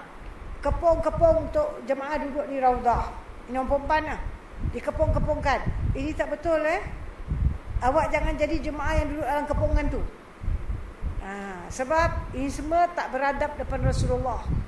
Rasulullah tak suruh kita buat demikian. Kita kepung-kepung tak kasi orang masuk. Jadi katalah saya 3-4 orang kepung, 5-6 orang duduk kat dalam baca apa pun nak baca. Lekas kita jaga. Ini tak boleh. Tapi orang buat. Dan 1 orang buat, 2 orang buat, 3 orang buat. Negeri ni buat, negeri tu pun buat. Jadi dah ramai. Okey. Kadang-kadang ada orang duduk di tempat raudah, dia tak bagi can orang lain. Dia nak duduk, nak solat. Dia doa apa panjang, dia sujud lama-lama. Okey. Tahun lepas, saya lihat sendiri pegawai-pegawai kat masjid, dia tendang orang solat 2 kali. Okey. Lepas tu, yang pertama tu, yang dia tendang tu, adik saya tengah nak solat. Tempat tu tempat orang jalan tapi belum ada orang datang satu pun. Dan kita nak pergi ke dalam, kita dah penuh. Jadi saya cakap dia, saya solat, awak belum tanya tu masjid, awak buat, nanti kita masuk ke dalam lagi. Dia tengah sujud, pegawai datang, pegawai perempuan datang, dia hendak sujud, dia terus diri kat depan orang tu. Saya bilang, haram alaik. Saya bilang dengan dia, kenapa ini orang tengah sujud kan? Kenapa kau tahu? Saya tarik dia. Dia bilang, ni tempat jalan pun ni orang sujud. Nanti dululah. Lepas tu, habis ada salam saya suruh bangun. Itu bila kita masuk sebelah depan, nak solat, tu malam, paginya subuh. Ada kawasan-kawasan dia dah ikat tali. Itu dia kena dengan Arab sendiri. Arab ni solat luar tali. Tempat orang nak jalan. Tapi kalau orang jalan pun tak akan langgar dia. Badan dia terkeluar. Orang ni tengah sujud, depan mata saya dia tendang orang. Arab tendang Arab, pegawai. Kali saya apa dia bilang, haram. Kenapa kau buat macam haram Malik? Si perempuan ni pun habis solat, marah dia. Kenapa kau buat macam aku sujud, kenapa kau tendang? Oh, dia bilang, ni tempat orang jalan. Tempat orang jalan apa? Orang tu marah. Datang pegawai lain. Dia cakap, mana boleh macam gini? Saya pun cakap, how can you do like this? Ini orang tengah sujud, mana kau boleh tendang orang sujud? Dia orang tak peduli. Okay. Tapi saya tak puas hati, betul tak? Saya semayang, dah habis semua semayang. Pegawai lain datang. Saya tengok dia punya batch lain-lain. Ini saya nak ajar awak, batch dia lain-lain. Saya bilang dengan dia, I want to ask you. Saya cakap dia tak nak cakap ini, saya cakap orang putih dengan dia. I want to ask you. Your staff, this one person sujud, she kicked this person. Who? He said, who do it? Sister, tell me who do it? You get the number nak? Ni sekarang saya kasih tahu awak. Awak tengok dia punya batch warna apa, nombor berapa. Itu important. You get the number? No, I do not know. Sekarang saya cakap, itu satu dia punya staff. Yang itu yang nampak. Saya panggil dia. Kau nampak kan siapa nombor dia? Dia tak nak bilang. Yang lain tu kata, sister, this have been happening. Sekejap-sekejap orang komplain. You help me. How to help you? You go to the office. You make your complaint there. Kayak saya masuk office. Saya masuk office, perempuan Arab tu no English. Saya cakap aku punya Arab pun tak betul. Aku nak cakap dengan kau pun tak betul. No English. Habis dia kata call Sister Aisyah. Saya bilang, who? Sister Aisyah? Baguslah. Saya kenal betul dengan Sister Aisyah. So Sister Aisyah ni pun datang. Sekejap tu dia pun datang. Dia nampak saya, hello sister, Assalamualaikum. Dia peluk saya. Pasal apa? Saya tak tahu pergi jumpa dengan dia. Dia kata, what happened sister? I cakap gini-gini, okay, you write everything. This has been going on. Something we have to do something. Many people complain. Okay? Yes, yesterday morning, one of them complained. One woman do the sujud. The staff kick in front at the raudah. Ini dah selalu berlaku. Kita kadang-kadang nak salahkan mereka pun tak boleh cakap. Tapi mereka kadang-kadang dah terlampau ekstrim nak tunjukkan mereka punya kuasa. Tapi ada orang pula kalau Pak Raudah tu memang dia sujud berjam-jam tak nak bangun. Dia tak bagi can orang lain. Okay? Pernah tu kali saya berada di sana. Tu jam belum ketat macam hari ni. Satu perempuan dia sujud begitu lama tau. Pak Raudah. Terlalu lama. Satu perempuan yang lain lama, perempuan yang lain tu bising. Si pegawai suruh dia bangun cepat. Cakap lah lama dia bangun. Dan sila ni nak masuk, orang lain nak masuk. Dia mengamuk lagi. Tapi satu perempuan depan saya, dia lepas tadi tunggu, sepatutnya dia pattern tau. Dia punya sabar, dia tak berbunyi, dia zikir. Dalam sekelip mata, awak tahu mana dia solat? Pegawai tu terus taruh dia. Ini makam bahagian pagar-pagar besi tu kan, ada tempat batu di situ. Dia naik atas situ dan dia usus sembahyang. Inilah saya tengok berkat kesabaran perempuan. Okay? So awak akan lihat macam-macam hal. Cuma awak kena jagalah. Bila kita orang lelaki, dia tenang, dia jangan tolak-tolak, jangan marah-marah. Orang tolak, jangan awak tak tahu siapa yang tolak. Okay? Kita orang perempuan, awak nak pergi kat makam kan, awak dah daripada luar doa, minta pada Allah, baca selawat, jalan pelan-pelan, setapak pun tak apa.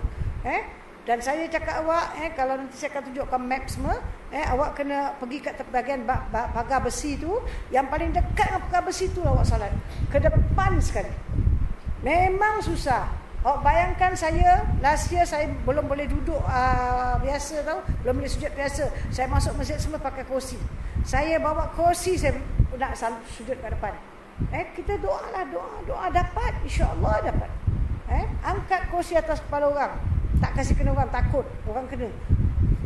Ke depan, setapak, doa dapat. Ada masa tak dapat.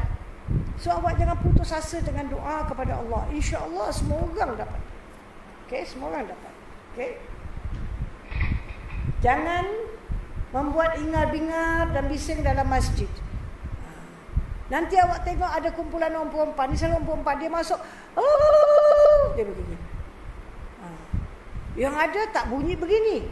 Masuk dia Allahu Akbar. Tapi dia gempur, dia tolak. Boleh jatuh atas awak tengah duduk. Yang ada pergi kat tiang-tiang, cium tiang, pegang tali. Saya sempat juga, saya cakap awak, sempat juga dah jadi pendakwa kan. Sempat juga tengok yang buat ni kerja semua orang Pakistan. Saya cakap Hindustan dengan dia. Cakap Hindustan dengan dia, cakap ini semua haram. Jangan buat macam gini. Kenapa kau cium ni tali-tali semua kau cium, tiang-tiang semua kau peluk. Awak akan lihat macam-macam khurafat. Tapi awak jangan buat tu semua. Jangan hari ni saya dah pesan. Tapi kat sana tengok semua orang ambil selendang, sapu tiang, pegang tu. Tengok ada orang tu dah pegang pegang jugalah, ustazah tak nampak. Allah nampak. Okey? Allah nampak. So kita ingat jangan buat ingat-ingat di dalam masjid. Okey? Harus berdiri lama di hadapan makam. Jikalau yang demikian itu tidak menyusahkan orang lain. Okey? Jadi semua ada adab. Okay, minggu depan kita akan sambung saja adab dan kita akan terus masuk kepada tempat-tempat ziarah. Okay, so awak balik, buka buku awak, ingat apa yang saya terangkan.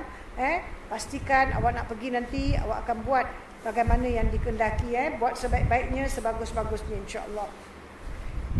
Bismillahirrahmanirrahim. Rabbana fa'alna bima 'allamtana, Rabbi 'allimna alladhi yanfa'una, Rabbi fahkina fahki ahlana wa qarabatin lana fi dinina ma'ali qadrin sa wa dzakar Rabbi wa fitna wa fikum lima tarda qawlan wa fi'lan karama warzuqil kulla halalan daima wa akhilla askiya ulama nahza bi khairi wa nufa kulla syar Rabbana aslih lana kulla syu'un wa akhir rabbir rida minkal واقض عنا ربنا كل الديون قبل أن تأتينا رسل المنون واغفر استر أن تكرم من ستر وصلاة الله تأشى المصطفى من إلى الحق دعانا والوفاء بكتاب فيه لناس شفاء ولا العلي كرام الشرفاء ولا صب المصابه الغرار اللهم دنا بهداك واجعلنا ممن يسارع في رضاك ولا تولنا وليا سواك ولا تجعلنا ممن خلف أمرك وعصك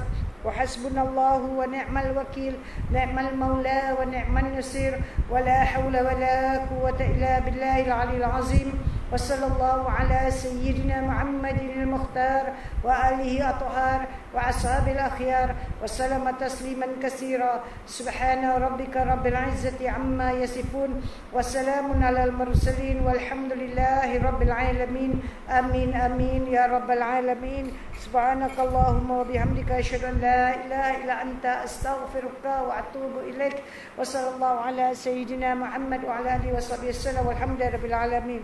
Siapa yang nak order kurma, tolong ke meja sana. Siapa yang belum balik kat Ruang Keton, harap pulangkanlah dengan segera.